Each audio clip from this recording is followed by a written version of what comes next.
and I'm doing it again. I'm just doing a live stream with myself, just checking if everything is working. Just an unannounced live stream now. So, as you can see as well, okay, let's see. First, before I talk, let's see if it's on everywhere where it's supposed to be. It's on YouTube. Everything should be fine over here. There's nothing wrong. Yep, it's on YouTube and it's on Twitter as well. Hopefully, it is on Twitter. Um, just click those things, make sure it is on.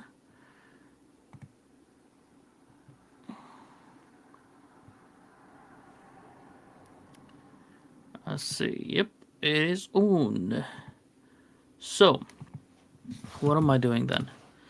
What am I doing then? And why am I doing this? Well, I thought it would be a good idea just to do a drop in session sort of a thing. As you can see behind me, well, a lot of mess. Well, yes, a lot of mess is going on because we are in the process of moving homes. So, since we are moving homes, there's going to be more and more mess, more and more of my books to be boxed up. Already down with two of the bookcases, few more to go, few more books to go. As you can see, I don't even have a wardrobe now at the back. But yeah, that's how life is. It's going through living with boxes. Okay, so I just thought I'd do a very quick one, half an hour or so, and see if any of you are about. If you're about, then you can send me your messages. Otherwise, I'll just chatter on with myself. What I wanted to talk about was actually a while ago. I said I had gone through a process of self-reflection, and that I would release something. I did ended up recording something, and that something ended up being a more than an hour or 2 hours of me just babbling on. It was just an audio, and it was. I think so. That just served as that recording just served as a conversation with myself that I needed to have, but because I was recording, I was more. I wasn't. My thoughts were not everywhere. I was more you know concise in my thinking and more towards a particular objective of where my thoughts were going. So I kept that for myself. Actually, I deleted that anyways. So I thought I would talk a bit about what I was self-reflecting on for a lot of time. So I I heard this something or read this somewhere and just made me think a lot about a lot of things that I might have been helping perpetuate in the social media space as well. And that thing was it's not the fact that the stereotypes of people are false, they are true, but they are an incomplete picture, right? And that really made me think actually that is true. Like, that happens on both political side as well, or on any sort of social side, so to speak. It's not the fact that the stereotypes for people are false, it's just that they are incomplete picture. And the more that you label people, or more that you see people by just the stereotypes, eventually they become those stereotypes for you, and there's nothing more to them. And then you can reverse that on yourself as well and say, well, they don't see you as any other way as well, they are stereotyping you as well. And that's how people do get annoyed by that, don't they? People get annoyed by that a lot, by saying, "Oh, I'm not far right," or "I'm not a gammon," and so on and so on and so on, because that's how you see it on the political right side. I mean, so in the same way, if we call the other political side as well, just going by the stereotype, we're not seeing for who they actually are, or individual by individual as well. We miss out the potential in them as well. We just mark them to be who they are. And that sort of led me to think deeply about the woke and the anti-woke side, and I sort of came to the conclusion, a bit to the conclusion that they might not be the same in nature, or they might not be the same in not in nature. Sorry, they might not be the same in action, right? They might not be supporting the same level of problems, or issues and stuff like that, but their nature, or the way that they're operating is becoming similar, more and more similar. It's becoming more of a matter of whether you're on my group or not. And I might be on a lot of issues and stuff, be on the side or be on the group of anti-woke, but I don't want to be in a group. Do you know what I mean? Like, I don't want to be in that group. I want to be able to move freely, anyways. But it's not a matter of myself. It's a matter of it's making people more antagonistic against each other, more you know disharmony with each other, because you're just taking two opposite positions and you're just fighting, and just fighting amongst yourselves. um you know eh, you, it's hard to find a point of convergence, of where you can compromise, where you can understand each other, when you can actually make some progress, where you can move forward, um as a human species, to be honest. So, I've been finding that a lot. Like, if you try to put in new ideas, try to discuss something a bit different than the norm or something, and it's against what the anti woke has now prescribed as, advisory thinking, then they'll attack you the same as the woke would. So, I think so. We just it was a matter of my reflection was a matter of how am I contributing to these issues. And I just came to realize maybe me engaging in social media a bit too much um, contributes to that, right? Because maybe my tweet is I understand I might be being a bit too hypercritical of myself, but let's just say you know that my tweet might be few words or whatever, and it might be the conclusion of my progressive thinking about a certain topic.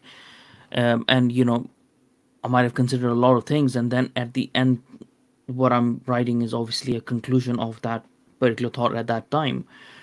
While people haven't seen the progression of that thought, or the development of that thought rather than the progression of that thought, it kind of creates like you're just seeing the surface level of every thought, and it's just the end point manifestation of those thoughts.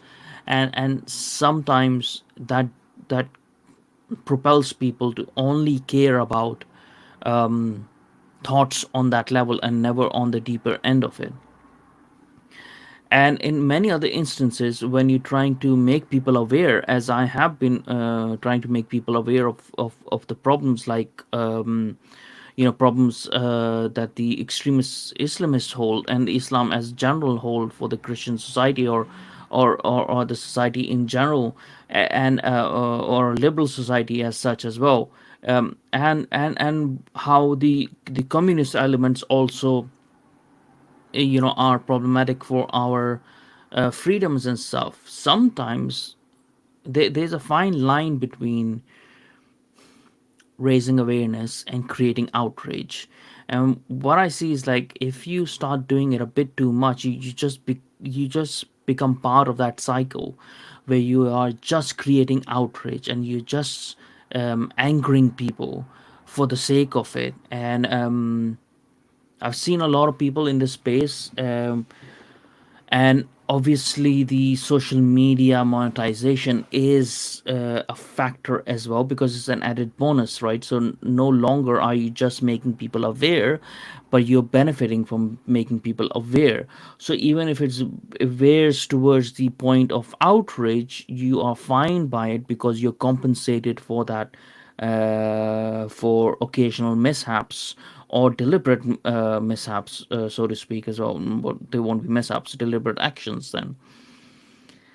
And so what I tried for a week or so was, is you would have seen on Twitter, my engagement hasn't been that much, and I haven't been retweeting videos that much of, like, these random videos of, oh, look at these immigrant, illegal immigrant, he's done this and this stuff like that, and they might not be even current. They might be like, few years back and stuff. But it's like building that narrative of raising awareness, but actually, you know, um, it's just propelling outrage. And I tried not engaging with that at all, and my impressions and my engagement on Twitter in general has gone low, right? Very, very low. Like there's a 75% reduction of it. Now, I don't care because I don't care about making money from Twitter, but now I can see if people are pushed into a space where social media and YouTube and certain places like that are their sole income, how, even if they don't want to, they would fall into that trap of wanting constant attention, wanting constant engagement, right? Constantly creating some sort of content, or just taking someone else's content and putting it out there just for relevance and stuff, just to be and remain over there, because they want that constant source of income. Now that would be exponentially even more signified by the fact that YouTube is becoming oppressive to content creators who are politically right. So now they have more of an incentive to push more on the on Twitter, with their rhetoric, because they want to create more money to compensate for that loss of income as well, from YouTube and other sources. So I think so. It's just create an atmosphere. Now, not all people use it for that reason, and a lot of the time, the bigger content creators will come and they will say that they don't use it for that reason, or they would express in certain ways that they don't use it for that reason. But they don't need to, right? If you have millions of followers, you can tweet anything, and it will get significant attention for you to earn off Twitter enough, right? It depends on your needs, because the more that you grow, the more that you become hungry and stuff like that. But I can see it's made an atmosphere where we are no longer interested actually in the core ideas and thoughts, eh, in actually solving the problems, coming up with solutions or anything, but actually just reacting to problems and highlighting the problems, because that's profitable. Now, the moment that we make creating solutions more profitable, or positive engagement more profitable, then you will see a switch. Now, that switch might not be genuine at first for many people, but it will create a better atmosphere where that becomes a second nature, right? So, as Aristotle said, now I know my thoughts are going everywhere because I didn't write them down. So that's how it goes. That's why I'm doing a live stream, because then, I won't be deleting my thoughts. They will just be out there. But as Aristotle said, like, uh, if you want to practice, if you want to attain a virtue, right? Like, if you want to be generous or something, you don't just become generous. You have to exercise it, right? You have to work on it every day. So you have to go out and be generous. You give money to the needy, and uh, and be generous with your time, be generous with your effort. Like, be generous even when you don't want to push yourself to be that. So it becomes second nature. So it might be right now right now the hateful area, that the atmosphere that we have created, it's not it's not in the British nature, but it's becoming our second nature because we are practicing it, right? So the same thing that happens with virtues happens with vice as well. So right now we're practicing a vice constantly. And we going out on Twitter and we are putting out hateful content after hateful content. It might not be deemed as hateful, it might just be deemed as reactionary. So it's reactionary. It's reactionary things without a solution and stuff. They create resentment in people who can't come up with solutions, or who haven't had the thought, who are just seeing your end point thought manifestation, right? So it creates resentment. Resentment would create hatred, and it will create fear of any other people apart from yourself, apart from how you think, which is, creates that atmosphere of anxiety, of hatred, of resentment. And we are going on Twitter and we're practicing it every day. Now I'm afraid that the reason why I was self reflecting so much was because I was seeing this trend without even realizing it within myself, that if I do it too much, maybe it becomes my second nature then, right? And that becomes a problem then. Then I would act out my nature at some point, or people would act out their nature at some point, which is what happens with resentment. The more the resentment that you have, that you end up acting on your resentment, right? And those are very hateful actions that you end up committing, and you spend generations and generations of your life, your generations now, sort of trying to wash away the sins of the past, and it doesn't happen. So be careful with this. What we need to do, so how you would say, but that is how the media works, that it only benefits or gives benefits to people who who create outrage. We need to create that atmosphere of positivity and solution gathering, and sharing good things with each other. That doesn't come from some other, it comes from within us. So if we, enough of us, make a conscious effort that this is what we're going to do, right, and we make that the thing,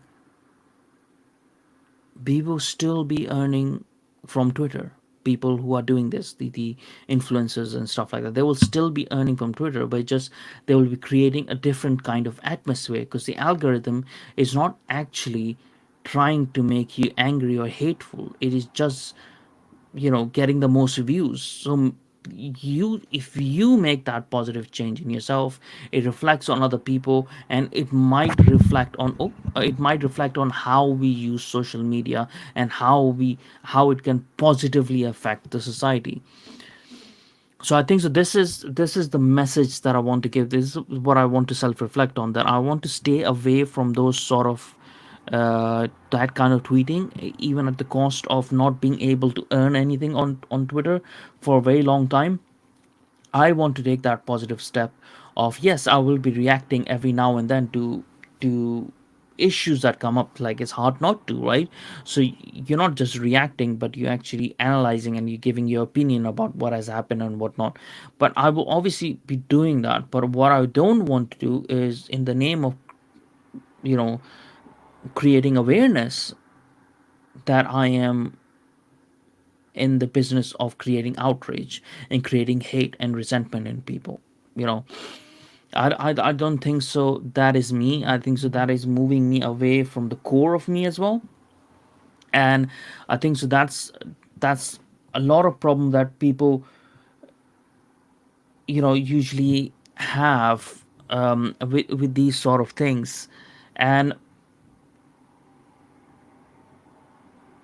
yeah, I mean, I'm just reading the messages and stuff.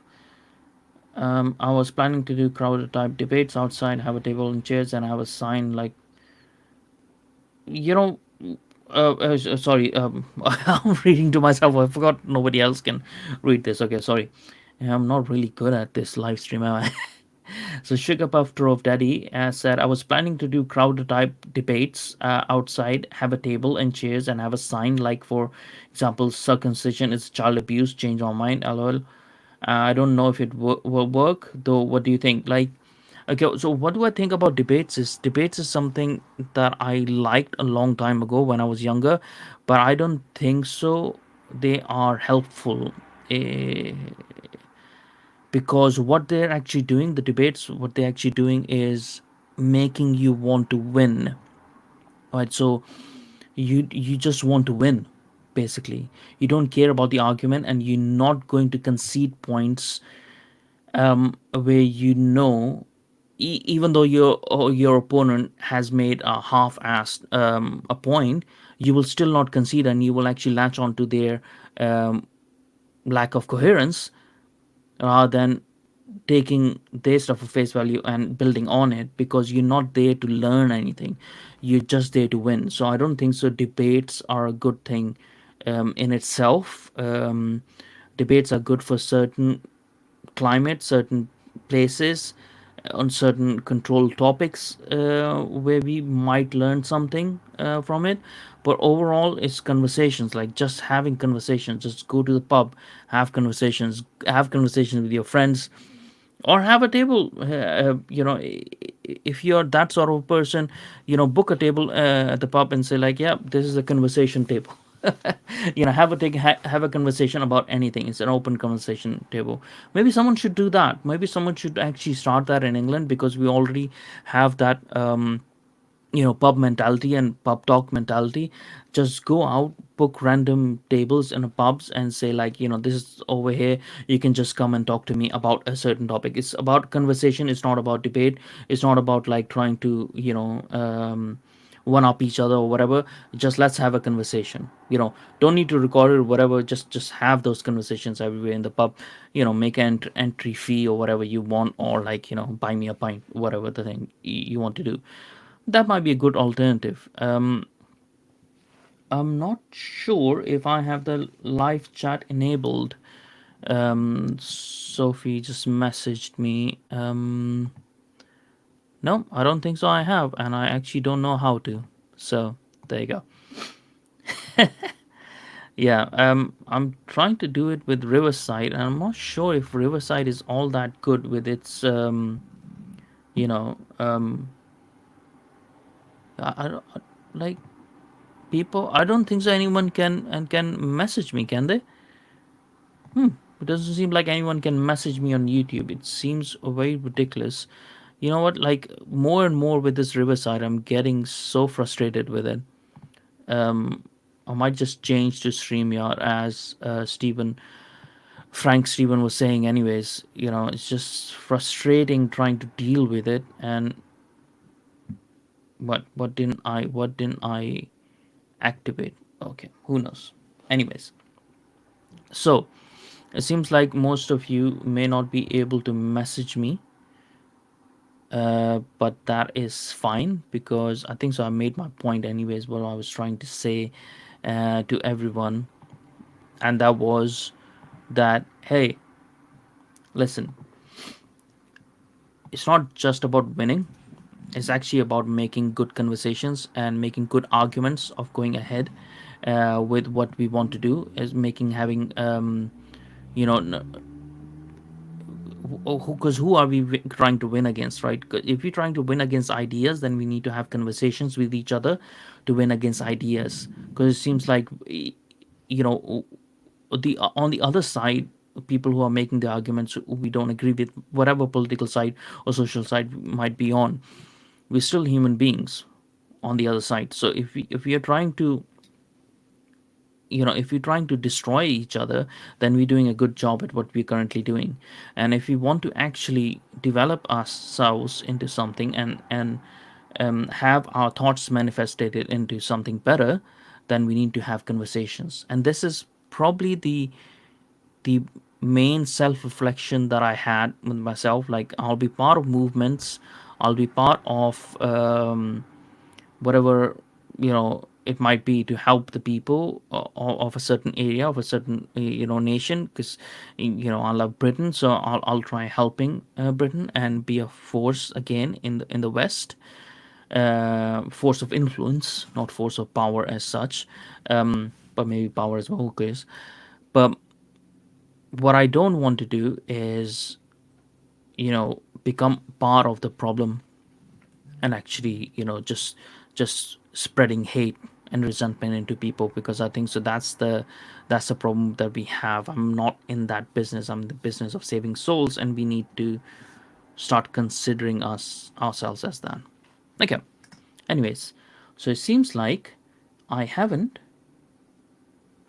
I haven't actually enabled What have I done? I haven't enabled comments on here, but it doesn't matter. I think so. You guys get the gist of what I'm trying to say, and that is the what it is. You know, a lot of people have a lot of egos and stuff like that, and we need to look beyond that. It's not about just ourselves, it's about the future.